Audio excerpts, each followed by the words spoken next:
Hi, Coach Dom back again. I got emailed a question. Um, what are the concepts? What are the pillars of what makes a good football coach? And if anyone who has an eighth grader, or seventh or eighth grader, and you're trying to decide what's the best fit for your school, these are things you probably should look for in a football coach, and that's energy, structure, knowledge, integrity, and consequences. The energy thing is awesome. You got to have someone who's got that energy and magnetism like flowing off them.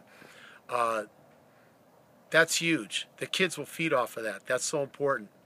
Another one is structure, how the practices are structured. It can't be a throw together. This guy has to be a teacher. There's got to be a structure and a rhyme and a reason for the practice and how it's laid out. Most teenage boys are visual learners and they're kinesthetic. That means they have to see it and they need to repeat things physically over and over again. This coach has to have that ability to be a good teacher like that. Knowledge of the game.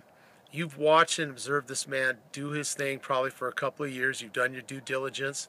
You see how they handle their X's and O's, what kind of defense they run, what kind of offense they run. What's the scuttlebutt on how much work and film work they do? And that's going to be evidence on what you see on the field when they play their games. How they handle their 2-minute offense and 2-minute defense, how they manage their time during those games. And again, you're going to do this doing your due diligence, watching this man before you get to your decision time with your young man. Next is integrity. Integrity is huge.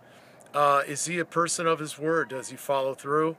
You're going to hear scuttlebutt about guys who, most coaches, though, don't play their nephews or their in-laws' children. They want to win games. So you want to hear good things in that department and also how they handle their team.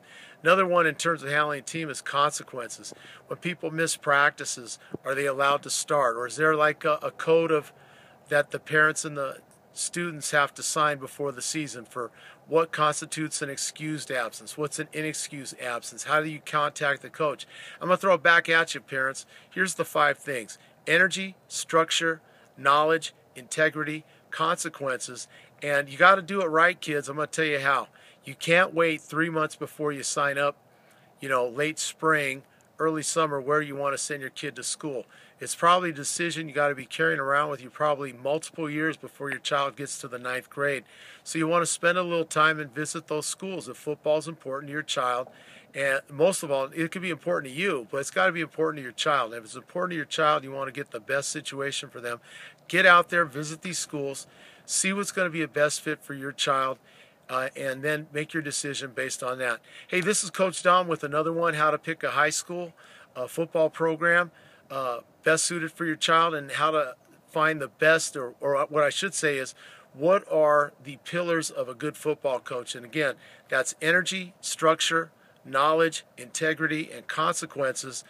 And again, like, share, subscribe.